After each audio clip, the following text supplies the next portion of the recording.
This playthrough is rated T for teen.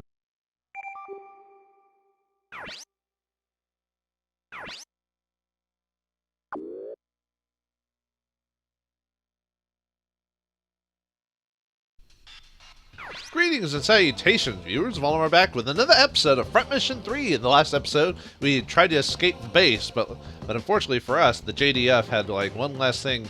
Well, I guess they kind of just ran into us, not like they were planning for us. But anyway, we were to beat them off and head off to the Miharu, well, Miharu for now, just away from the base. So hopefully we'll find a way what to do to next. So let's see if Liu can tell us what he knows and where to go from here. I think we're safe now. Are you okay, Alyssa? I'm fine. Hey, what about me? What about you, surfer boy? No. Keep your guard up. The JDF is still after us.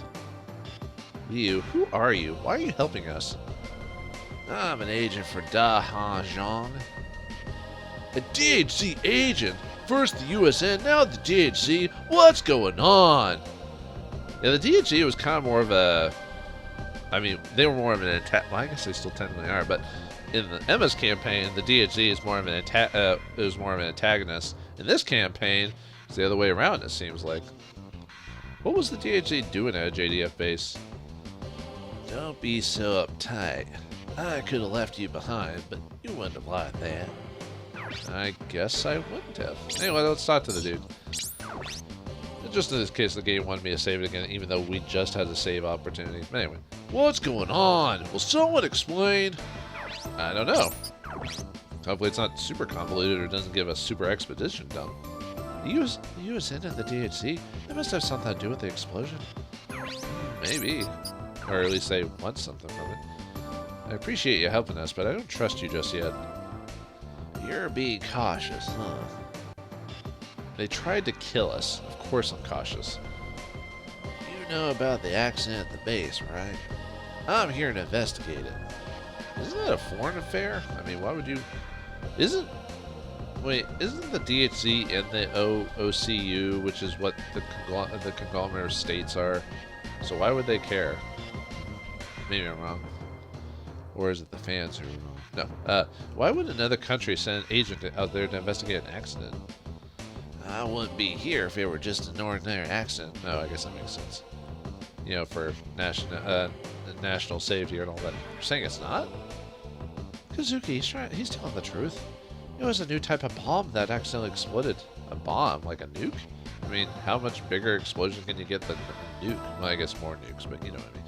Take a look. Where are you hiding in all the secrets, Alyssa? Where you got to tell us? You're bro? Man, what kind of sis are you? Family for life and blood thicker than the water in my ass. No, whoa. Looks like it was like almost spherical or something like that. What is this? Chris's blood? Oh, no, wrong game. Whoa, dude! Is that how Ryogo sounded in the Japanese original text? I wonder. Probably, actually. He's probably from... What's the surfer or country southern country of Japan? I forgot what that is. It was either a game or something like that. Maybe it was Yakuza, where it talks about how there's like Japan has its own version of Hicks from one of the counties, but I forgot what county it's from. Was it Hokkaido? Of course, I'm gonna say that people from Hokkaido watch this going, "Hey, you jerk!" You know. Anyway, this is the footage from the accident. So this is where they tested the bomb. Is this where they got the bomb? Is that? Anyway, I see. It's more powerful than I thought. I mean, we can't really tell the size of it, really, not from that. Unless one of the little numbers down there told us the circumference of it or whatever. Was the USN investigating the accident too? No, the USN was probably there to retrieve the bomb. Americans always want to retrieve all their bombs. To retrieve it? New weapon was stolen from a USN lab not long ago. It was a new type of bomb called Midas. Does it give the Midas touch? And that caused the accident? The USN learned... sorry, my voice. The USN learned about Midas' whereabouts after the accident and came here. I see. Did Japan steal Midas from the USN? then Japan must be at fault. Maybe. Midas. You know about Midas? Yes, I was assisting on part of the research. Oh yeah, I think the father talked about that or something like that in the scene where the main character didn't know about that. Are you here to steal Midas too? No one steals Midas. No, that's not our goal. Yeah, right. What else would you want? We're here to destroy Midas. To destroy it? Why would your country want to destroy a bomb? Want to give you leverage? Whether it's the OCU or the USN. Actually, you know, I was saying about the OCU and USN. I haven't even showed you, like, I mean, unless you are already aware of the Front Mission universe, probably all these acronyms are going to be like, what the heck are they talking about? You kind of have to go to the network because the game isn't going to. The game expositions you, but not to the point of what the lore of the world's about, because it expects you to like check the network, which I like that. I like when a game doesn't exposition you, but gives you the option to learn about it, or you can figure out from context clues. Better writing can tell you about the world without exposition you, but poor writers or poor situations cause you to exposition because they don't know how to do it otherwise, you know. I love them. Anyway, whether it's the OCU or the USN, they only think of using Midas to gain supremacy over each other. But Midas is too dangerous. That's why we're here to stop it. We must retrieve Midas ourselves and stop its production. Do you want me to believe that? Now, let me ask you this. Is the JDF doing the right thing? They kill civilians to maintain secrecy. Is that right? It's a little crazy, I'll admit. ... Can't we ask your dad to help us? He never helped me. Kazuki. Here you go again. Why would he not help you? He'd abandoned his family for the JDF. Maybe even had something to do with the accident. I don't know, he must have a hate boner for his dad, huh? No, Kazuki, he had nothing to do with it. He was the one who asked me to find out about the research. He made you do what? Dude.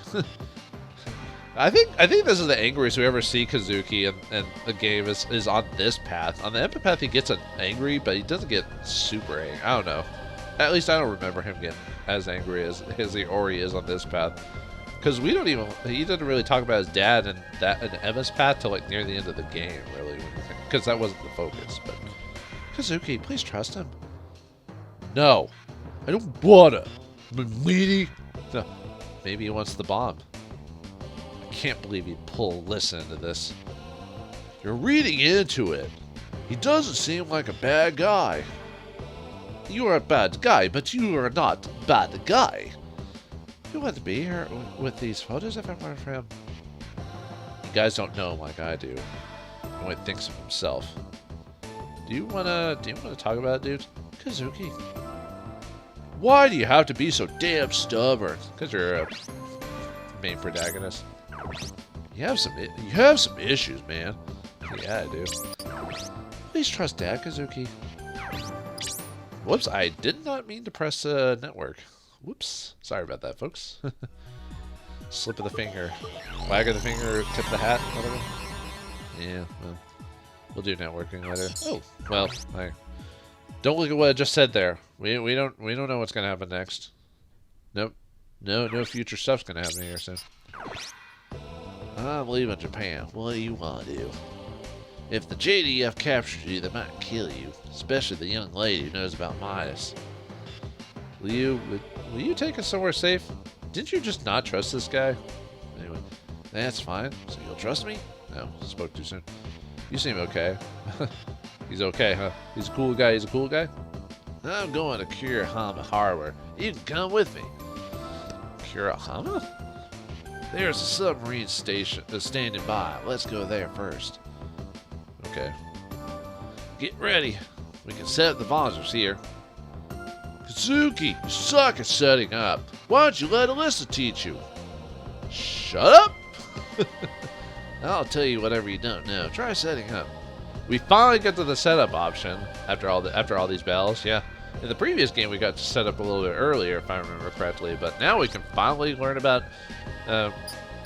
Unfortunately, we have to go through all this, like controls and stuff like that. The game's gonna tell me like, oh yeah, on this play file, in the previous episode, I showed you I still won the fight, but I only got a gold medal. So I uploaded an old file that I had that had platinum medal. In the old file I didn't keep, I had a Jinkyo or whatever it was. In the file I uploaded, I have a Kazel mech instead. I think the Kazel actually gives you more money, now that I think about it, for selling the parts, which I will. I don't think I want to keep any Kazel parts. We'll see. Anyway, this is how you basically set up, and this is where you can equip from the mech or sell it. That's pretty much what he's saying. Yeah, we know how to do this game. Okay, well, maybe you players don't, but yeah, this is, you can either swap, if you have multiple machines, you can swap up your machines for different combat, or if you have different, like, setups, which, unless you, like, are really good at hoarding money, you almost don't need to have multiple mechs for different characters. That gets real expensive real fast, let me tell you. Unless you're, like, really good at, like, knocking people out of the mechs, which there is a way to do that, so. Talks about parts and weapons. This parts create the machine. Machine makes the man. Weapon displays, parts and body. Yeah, unfortunately I can't skip. At least as far as I'm aware of, I can't skip. No, I can't. Yeah, equip list is what all you got equipped. You can change parts by exchanging them. They talk about how much weight it takes and all this other stuff. Yeah. Unfortunately, I can't. The game has to like go into this, so okay.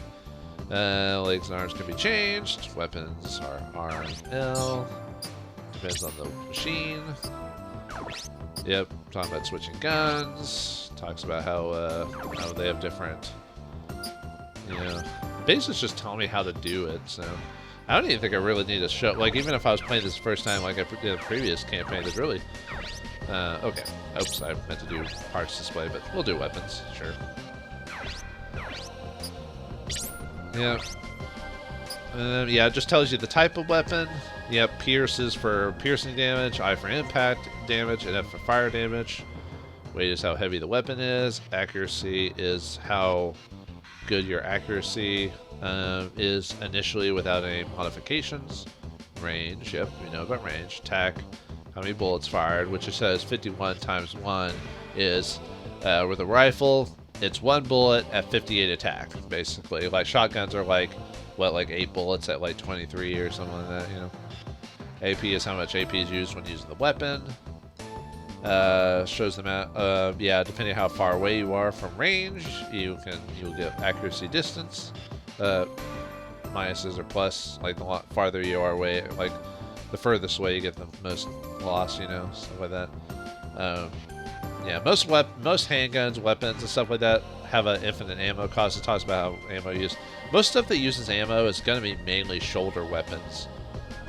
I don't think the flamethrower has an ammo either. So yeah, I think it's just shoulder weapons that have an ammo setup. So let's see, flamer.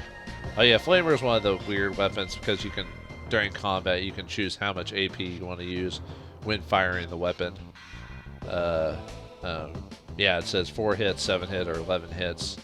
Yeah, its ammo is infinite, so you don't have to refill it. But yeah, unfortunately, none of the characters really can utilize. Well, I'll have to look up character specs here in a second, but I don't think anyone really uses flamethrowers well as a weapon. But I'll have to look up the thing for it. Anyway, yeah, it shows the durability of shields, how that works, how many times it could get smacked before it's unusable unless you use an item. There are items that can restore shields to their max durability. I almost never use that, but there are effective strategies for keeping that in mind. Yeah, this is your shoulder weapons, the range. You can't shoot shoulder weapons right next to someone. You have to be at a certain range from far away.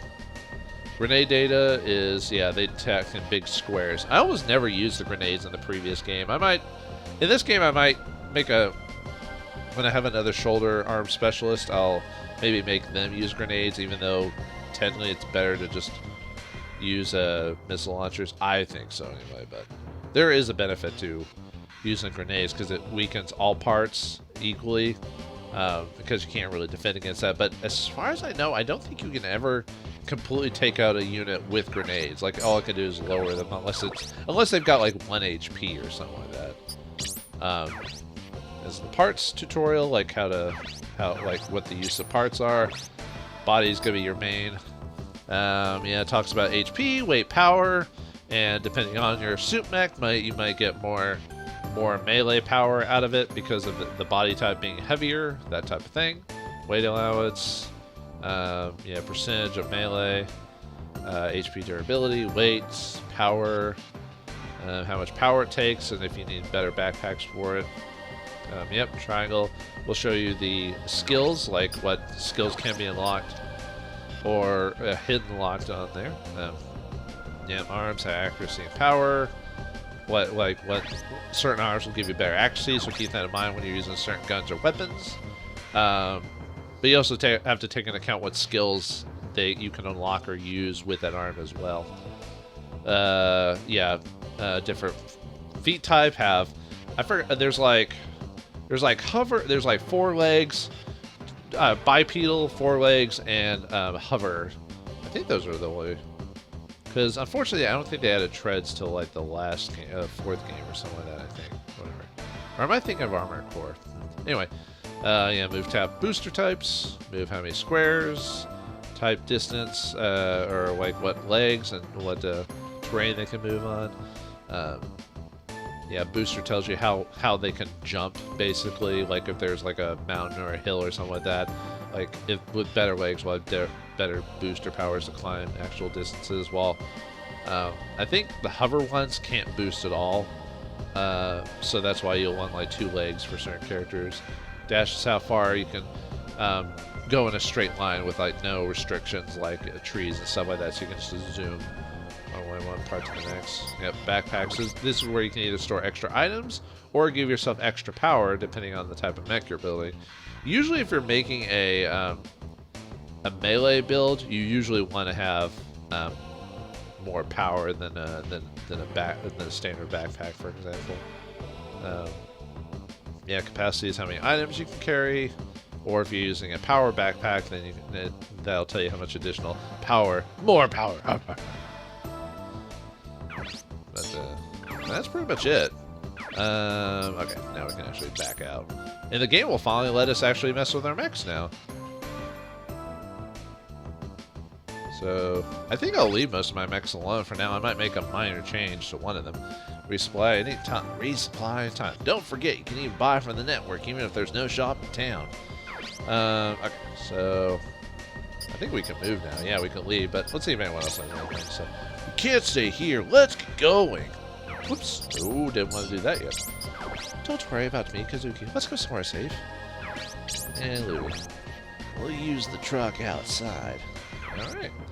Well, let's look at setup really quick. And the only thing I really want to show on screen is I want to swap out... I want to swap out just one piece for... Let's see. The weapon... Okay, is in my shotgun's in my right arm. So I need to change my arm. I need to swap out... Let's see. Kazuki... Or Ryogo, I mean. See, his gun is in his right. The left arm has nothing, right? Oh no, it's... Oh, right, I was derp. I was having a derp moment. Okay, so I need to swap out Kazuki's right arm for... well, let's see. We'll just take Kazuki's right arm. Hold on. Let's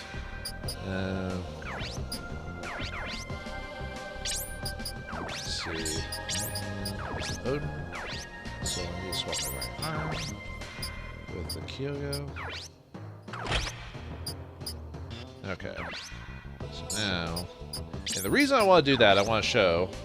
The reason I want to give want to swap out the Zenizlev arm for the Kyojin Mark 107 arm is because it has the ability to give rate of fire burst.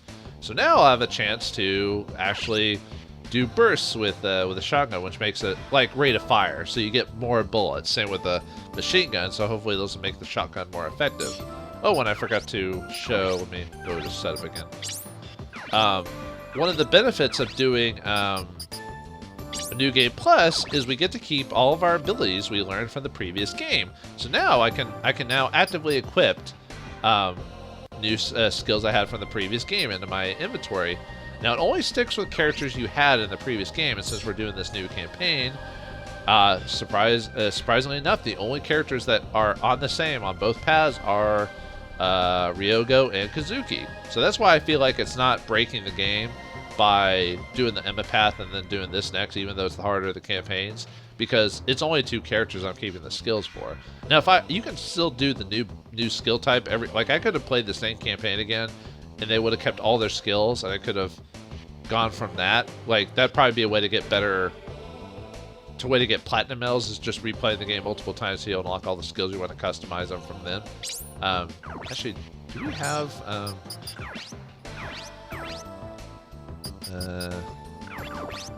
I guess we only have setup now. We don't really have. Okay. Let's see. We don't have any new computers, do we? Okay. But anyway, the battle skills, and we want to. Might as well take advantage of the fact we have these skills in the first place. So, the one I want to equip is. At this point in the game, we don't really need any of the high, like avoid 80, like most weapons, except for some big ones. Even then, like most of the stuff I have to worry about is either going to be over 80, like punches, or but they're going to be over that amount, or missiles and stuff like that. So avoid 20 would be good for like submachine guns and stuff like that. Right now, I am going to, I'm gonna, like, double assault would probably be good to do, but I'm gonna equip multiple eject punches, and you're gonna know why I'm gonna want to do that. I probably shouldn't. That probably makes the game a little bit easier by doing that, but, you know, it took me forever to learn this in the previous game, because I wasn't doing simulations, because I was trying to keep my levels down and trying to get platinum medals, and that's how you're supposed to do it. You can't do, because you could just level grind in simulations to get to a decent level and go through the game easier, but you get like no medals, which realistically doesn't affect a whole lot. It's not that important, but it was important to me just to play it differently, you know. But yeah, we can. Oh right, I need to change my. I'll probably just leave my. I think I made it blue in the previous game, so. That way it'll be easier to. I'll just keep the names the same. I might change them later on. Let's see. In the backpack we have 2. We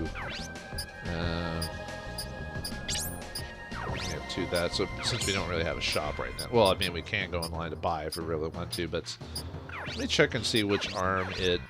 Okay. Yeah. So since he doesn't have anything, we don't have anything to. I was wondering if it took the arm that I wanted to, since we already have weapons. Really, there's actually, since we don't have a... Oops. Ah! Sure. No, I'll just... Let's see, color... I think I made you red? Yeah, I think I made you red in the previous game, so I'm going to do that again, just to keep my skills. Brace. Yeah, I have a lot better skills. Ryogo just, for whatever reason, seemed to unlock skills better than Kazuki by far. It was weird. Like, it took forever to unlock stuff with Kazuki. But Ryogo, I would tend to get his stuff up quite regularly. Now, I do have, like, Rate of Fire 3 and stuff like that, and I probably should be equipping those, but because it's so early in the game, we don't have better computers to give me more skill points to utilize, I'm going to just equip the lower-end ones, and those are probably the better ones to get anyway, because... more activation, you know, less skill use and stuff like that. So I want to, yeah, I don't care about back attack. So either, I mean, I probably prefer to just have straight rate of fires, but I'll equip it. I'll just fill up my list for now. So, all right, and see, yeah, Alyssa's in the Melodyne this time. I'll go over next episode. I'll go over maybe more skills and what skills we can learn and stuff like that. But yeah, if I go over skills, unfortunately Emma's skills do not transfer over her because she is not the same character. So I think we, what did we make Emma? I think I made her green, so I think we'll stick with that. And I think I made Louis swaps out for Dennis from the Anima campaign. If you haven't already known, I think we made him like a light blue or something like that. Yeah, we'll do that, sure. And he uses this rifle in this game. So, although we can change it later. I said I was going to talk about specialities and stuff like that, but I think I want to. I shouldn't, but I do want to get a. God, we're almost out of time. I think we'll just make this. Actually, you know what? We'll just make this just a tech episode. I know people were wanting to battle and everything like that, but it'll take way too long and I'll double up the episode. So we'll just talk. Actually, I might just go ahead and go networks and show you another network thing while I look up something for my notes. I need to look up the speciality or specialist things for this game. I always tend to forget because I said I was going to mention that in the previous episode. So let's see if we got any new mail as well. Let's see. Just got to look up the thing on my notes here. Where is the... Okay, here we go. Let's see if we have any mail. Ooh, Alyssa's got mail. You got mail. God, does anyone remember that? Miss Taihoku nomination. What the? Miss Alyssa Takamura, you've been chosen to participate in the Taihoku University Beauty Pageant. There are 4 other nominees entered. The winner will be chosen by votes on our school website. The winner will also receive a personal webpage. Miss Taihoku Committee. What's wrong? It's nothing. Yeah, and we actually did that last episode. We voted, or not last episode, but the episode before that.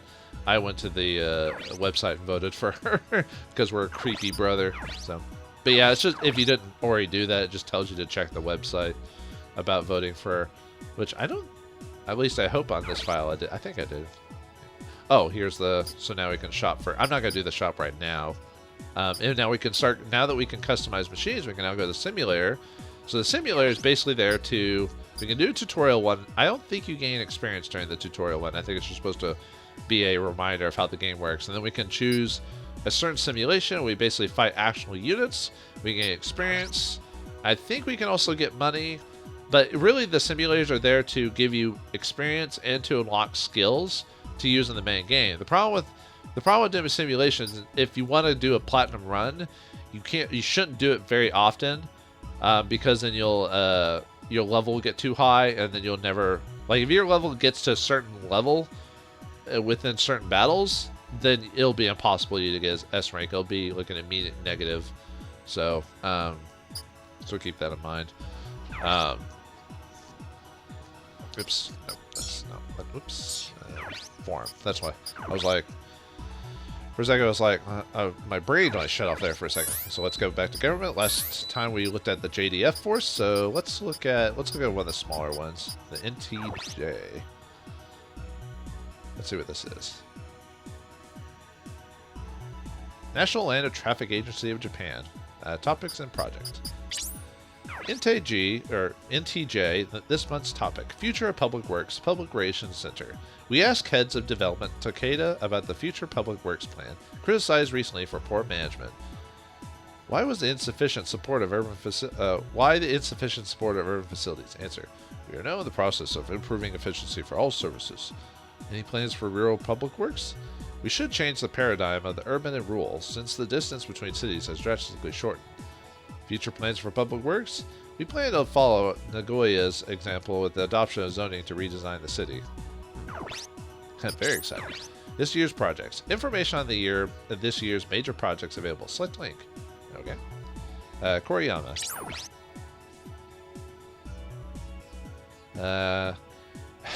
Nishi Koriyama City construction project. Until now, the supersized skyscrapers were designed for a single function, either commercial or residential. The Nishi Koriyama City is an experimental building designed to function as a complete city. It will house business, residents, and public facilities together. New construction methods solve the problems of supporting a forest space that measured 500 meters on each side. The construction is slated to finish in 2210. So yeah, we're in the 23rd century. Our government regards this project as a model planned city showcasing improved efficiency in the beginning of this decentralization. Ooh, let's go and download it. A rendered model of the city can be downloaded. Oh, we need a password. Let's see if confirming does anything. Okay. I forgot who gives us a password. I know we can find it out. I'm just trying to remember in the course of the game, like who actually, or how do we find out? Well, maybe we get the code breaker for that. Anyway, I'll talk about that later when it comes up. Tokyo Bay Development Plan. The plan focuses on improving the transportation and expanding the commercial area surrounding Tokyo Bay. Projects include the Shin Ogishima Bridge, completion 2113, linking Tokyo, Yokohama and Haneda, the Triple Bay Line Automobile Tunnel, completion 2113. The Trust Liner, services begin in December, a new train line. These will all help with congestion in the city. New cities are also being developed along the new transport corridors. The Sunfei Omori and Oda Ward, Ichikawa Finetowns, and Urayasu are just two. These new cities will work towards improving the growth of the Japanese economy. Can we download this one without a password? Updating data, cannot access. Please come back later. Why do I feel like it's not going to be updated? Anyway. And one more. Nagoya. Excuse me, sorry about that. Nagoya Sewage Treatment Expansion. The construction of an underground sewage treatment plant in Nagoya was to be completed this year. However, the unexpected rise in population has delayed the completion of the plant while it is expanded. The expansion will include 3 processing facilities, 2 secondary processing facilities, a purifying facility, and connection to the current facilities. An increase in the high-grade recycling will be achieved by the expansion of underground facilities below Shigusa Ward. Shigusa Ward? Can we download that one? Information on the underground facilities can be downloaded. Nuts. I don't know the password for that. Or at least not right now, anyway. Nope. Alright, we'll have to come back to this another time. Remember that for later, viewers. If you can. Hahaha. Actually, I'll probably forget by... Oops. Was there another one? Oh, there is another one, wasn't there? Oh, Okinawa. And then we'll do it. And then we'll call it an episode. After I talk about the specializations. Ocean City Construction. An elevated highway passing over subblocks 32 and 45 of Primary Block 4 under construction. Completion in 2113. Number 10, Sea Wharf Expansion. The number 10 Sea Wharf, housing Ishizawa Trading, Badaka Marine Transport, Ondist Enterprises is under expansion. PB13 Maintenance. Maintenance construction in the power generator, Primary Block 13. Please refer to the Ocean City Developers Core website, OCC Corporation Japan, for further details. Oh, we got a new thing. I don't know if it automatically unlocks or if we have to type it in, but okay. Oh wait, did I do? No, we already did. Okay, never mind. We're good. Okay. Now let me go back to, before we call it an episode, let me go back to setup. And I want to finally talk about specializations. I think I briefly mentioned this when I played the game a while back, but I didn't go into super detail. Probably people for wondering, why did I stick with characters doing certain things when I should have just changed it around? Well, the reason I don't do that is, well, I mean, you can if you want to. The thing is, each character in the game is considered a specialist in a certain field, if that makes sense.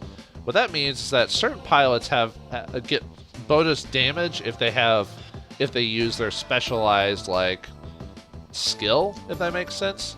So the game has 4 different skills, classes, as you were, whatever you want to call them. I call them specialists, but it is the assault class, the gunner class, the launcher class, and the striker class.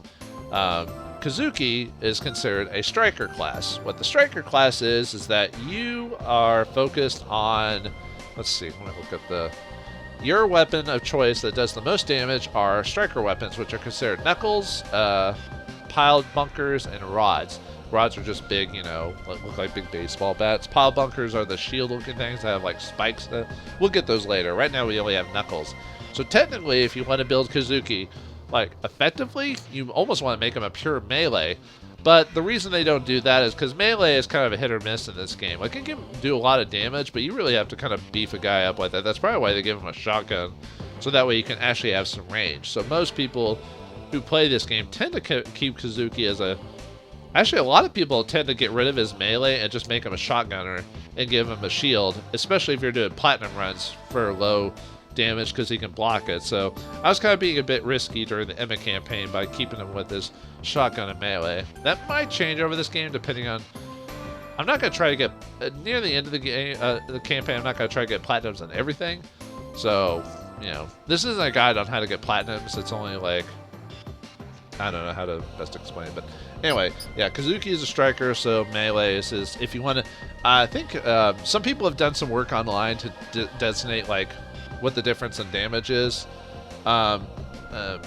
See, Kazuki's striker, as a striker, he gets the most damage from striker class, and he only gets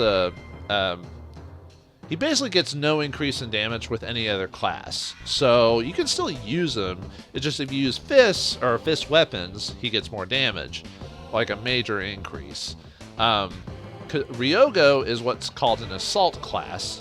What that means is that he can actually use strike weapons. He has a minor increase in damage to strike weapons if he wanted to use fists and stuff like that. If you want to make him like a melee, like if you want to make him similar to Kazuki, you could. His main thing is assault weapons. Assault weapons are considered, let's see, assault weapons are machine guns, shotguns, and flamethrowers. Okay, so flamethrowers are an assault weapon. So if you wanted to make him a flamethrower character, you could, but also save that for someone else. So yeah, almost giving Ryogo a shotgun might be better than Kazuki, because Kazuki doesn't get extra damage with it, but Ryogo gets major increase in damage with those types of weapons. Okay, so Alyssa is considered a launcher class or specialist. What that means is she gets major increases from launcher weapons and nothing else. So everything else is straight damage. So you can give her a gun and all that, but most people with the launcher specialist, they usually just give them a shoulder weapon and give them backpacks that have items to keep using that weapon. But like I said, you can build the character however you want. That's just the suggested, because she gets more damage from missiles than anyone else does. And finally, Liu is a gunner class. Yeah, the game gives you all the specialists at the very beginning as soon as you can. A gunner specialist gets a major increase from gunner weapons, but gets a minor increase from launcher weapons. So if you want to make Liu a shoulder user, you could. He gets a little bit more damage than like Kazuki or Ryogo would, but not as much as Alyssa would, for example. Gunner classes get extra damage from rifles, cannons, and beam weapons. Unfortunately, I don't think I got a beam weapon, but it wasn't until like near the end of the game. It's from a specialized mech that you can only get from getting platinum medals, if I remember correctly. But yeah, I didn't get that, and I don't even think I really utilized it, unfortunately. I think it's because it was too heavy. It was like it was like it did a lot of damage, but it was so heavy, and you had to forego a lot of stuff. You had to like make your character like bare bones just to be able to wield it properly and have the right backpack. So yeah, so that's all the classes. So, but yeah, that's pretty much why I'm leaving everyone as is. And spoilers, we're going to get other characters later on who will also have different classes, and I might maybe make them different just to change it up a bit.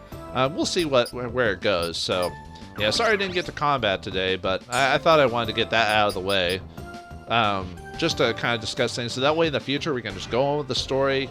I'll mention setups or changes if like within at the beginning of a thing, or talk about after I've done it, just to say I've done it, because it's not something I have to go over, really. I don't think it's necessary anyway. So anyway, is Liu truly a man we can trust? Will he take us away from this place and save us the hassle? And are we going to learn the truth about Midas and what the DHZ and everyone has to offer? Well, it's too early to tell, but we'll get some answers next time on the next episode of Front Mission 3. Thanks for watching, hope you enjoyed, and I'll see you next time.